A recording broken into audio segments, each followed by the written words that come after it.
أسعد الله أوقاتكم بكل خير مشاهدينا الكرام. نشرة الأخبار نوافيكم بها من الفضائية الإريترية، نستهلها كالمعتاد بأهم ما جاء فيها.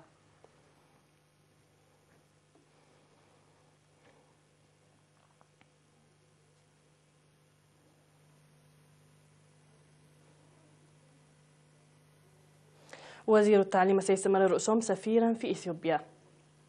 جمعية معاقي الحرب تقيم أنشطتها. دعوة لإنجاح التطعيم في شمال البحر الأحمر. إسرائيل وحماس تتفقان على إعادة التهدئة في قطاع غزة. ترامب يهدد بفرض رسوم جمركية على جميع واردات بكين. وروسيا تختبر نظاما صاروخيا للدفاع.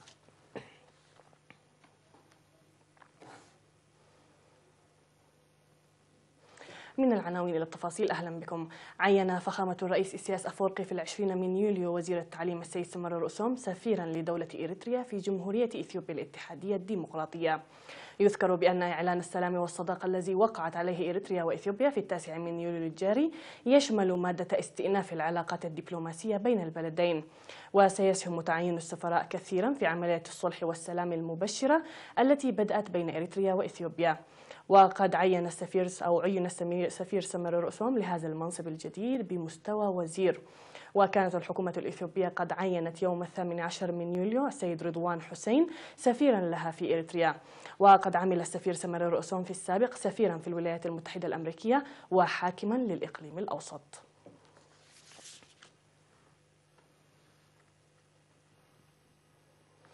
قيم المجلس المركزي للجمعيات الوطنية لمعاقي الحرب أنشطته نصف السنوية يوم أمس في العاصمة أسمرة. وأفادت التقارير المقدمة في الاجتماع عن تأطير 259 معاقة في الأشهر الستة الماضية نتيجة شهود توسعة التنظيم وتقديم الخدمات الصحية للأعضاء. وحول فرص القروض أوضح الاجتماع عن القيام بدراسات في جميع الأقاليم وتقديم قروض دون فوائد ل 128 امرأة معاقة، داعيا لإعادة الديون المستحقة في أوانها. وأشار التقييم إلى أن الدعم المقدم من فروع الخارج بالمواد والمعدات المفيدة للمعاقين تسهم كثيرا للتخفيف من مصاعب المعاقين. كما بحث الاجتماع الاستعدادات الجارية للاحتفال باليوبيل الفضي للجمعية في شهر أكتوبر القادم.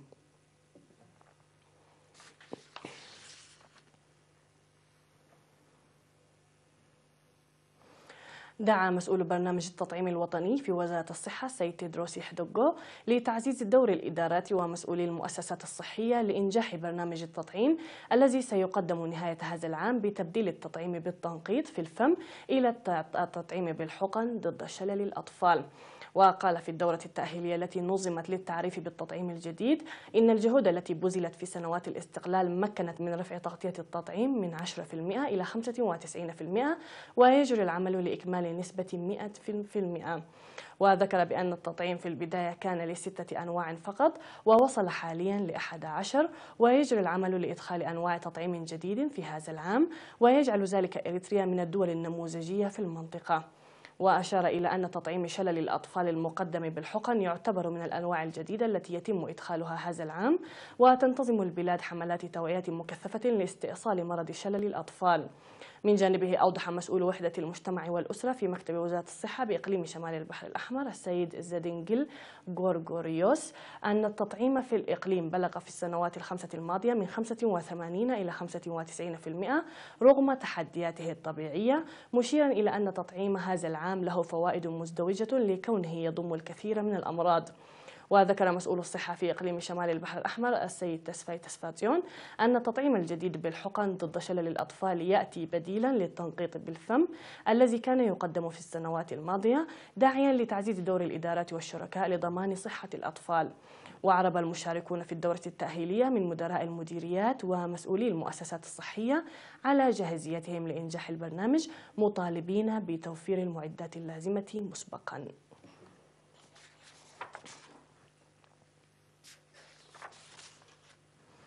أوضح مسؤول الزراعة في مديرية كرن أن محمية التنقلحس تنمو جيدا نتيجة أنشطة حماية التربة وحفظ المياه التي يقوم بها سكان الضاحيتين الرابعة والخامسة في كرن وضاحية بوغو. وأوضح الشاب برخت ولد ميكائيل أن العمل الذي بدأ في شهر يونيو الماضي يشارك فيه أكثر من 300 شخص يوميا.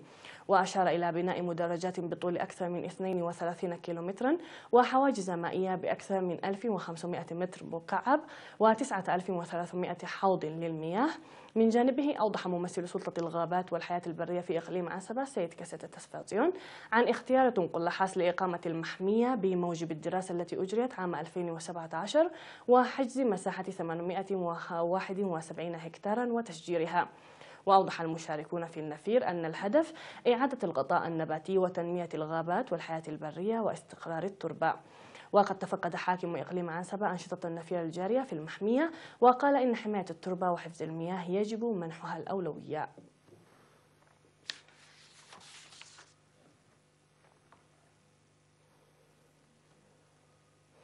قال مسؤول السلامة في مكتب وزارة العمل والرعاية الاجتماعية في الإقليم الجنوبي السيد تسفى ألم جبر هيوت إن أصحاب العمل لديهم مسؤولية توفير المتطلبات الأساسية لسلامة العمال. جاء ذلك في السمينار الذي عقد في مندفرة لأصحاب المرافق الخدمية حول قانون العمل وسبل تنفيذه، مؤكدا بأن ضمان سلامة العمال من المهام الرئيسية لوزارة العمل والرعاية الاجتماعية. وشرح بالتفصيل العمل والعمالة مشيرا إلى أن مكتب العمل ينشط لحل الخلافات التي تطرأ في العمل بين أصحاب العمل والعمال بالصلح ومتابعة عدم تنفيذ مخالفات على العمال. وبحث السمينار سبل الدفع بمشاركة المرأة في العمل ومساعدتها في حال عدم استطاعتها مواصلة العمل بسبب الولادة.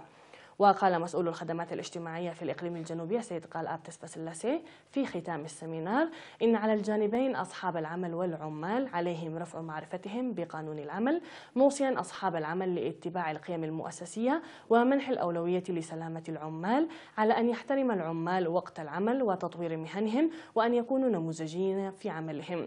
وقد صدر قانون العمل بموجب المرسوم الصادر برقم 118 ل2001.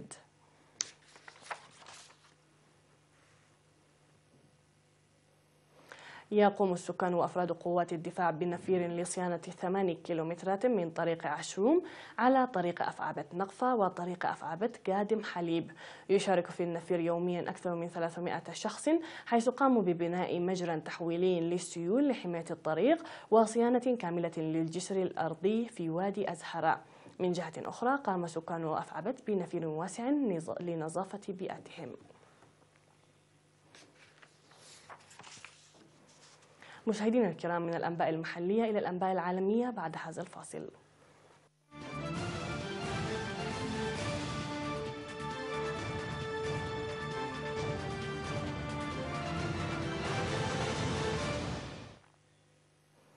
على الصعيد العالمي، قال مسؤول صحة فلسطينيون إن القوات الجوية والبرية الإسرائيلية قتلت 4 فلسطينيين في قطاع غزة. وقال الجيش الإسرائيلي إن قواته تعرضت لإطلاق نار.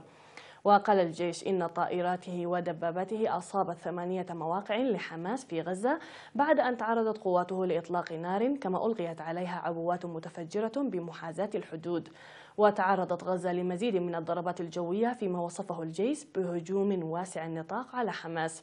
وقالت حماس إن 3 من القتلى من أعضائها. وقال سكان ومسعفون إن القتيل الرابع مدني وأصيب 120 فلسطينيا على الأقل. وأكد جيش الاحتلال الإسرائيلي إن أحد جنوده قتل بالرصاص على يد مسلحين فلسطينيين على حدود غزة، مضيفا أن الجندي أصيب قرب جنوب قطاع غزة وتوفي لاحقا متأثرا بجروحه. كذلك قال فوزي برهوم المتحدث باسم حركة حماس إن إسرائيل وحماس اتفقتا على إعادة التهدئة في قطاع غزة. ولم يعلق المسؤولون الإسرائيليون على هذا الإعلان، ولكن متحدثة باسم الجيش قالت في الساعات الأولى من صباح السبت إنه لا يوجد نشاط عسكري معروف في قطاع غزة.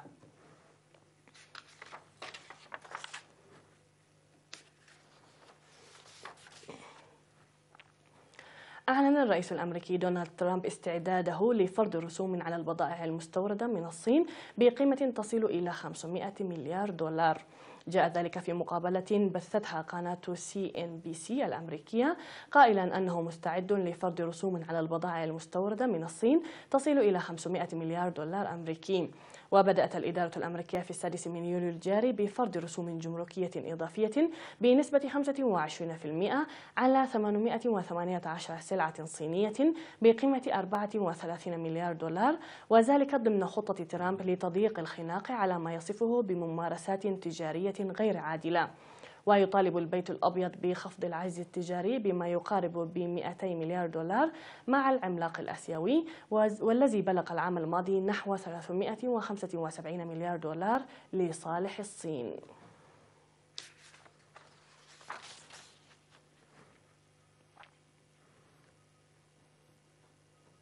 نشرت وزارة الدفاع الروسية مقطع فيديو يصور ما تقول إنه عملية اختبار ناجحة لنظام دفاعي صاروخي جرى تحديثه.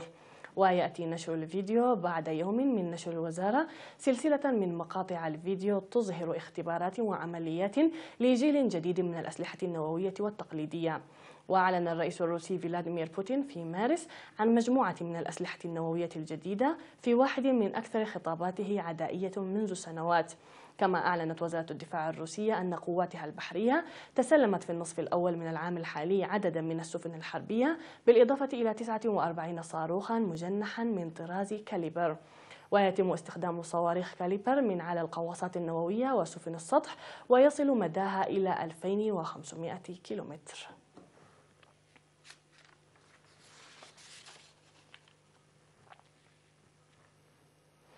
قالت حكومة سنغافورة إن هجوما إلكترونيا كبيرا على قاعدة البيانات الصحية التابعة لها أسفر عن سرقة البيانات الشخصية ل1.5 مليون شخص، بينهم رئيس الوزراء لي هيسين لونغ. يأتي الهجوم الذي وصفته الحكومة بأنه أخطر انتهاك للبيانات الشخصية شهدته البلاد في الوقت الذي جعلت فيه سنغافورة، وهي دولة رقمية وتعتمد على الاتصال بشكل كبير، الأمن الإلكتروني لرابطة دول جنوب شرق آسيا الآسيان، ولها أيضا أولوية قصوى. وقال بيان حكومي أن التحقيقات التي أجرتها وكالة الأمن الإلكتروني ونظام المعلومات الصحية المتكامل أكدت أن هذا الهجوم الإلكتروني متعمد وموجه ومدبر جيدا. وقالت وزارة الاتصالات والمعلومات في بيان منفصل إن لجنة تحقيق ستشكل وإن إجراء فوريا سيتخذ لتعزيز النظام الحكومي المضاد للهجمات الإلكترونية.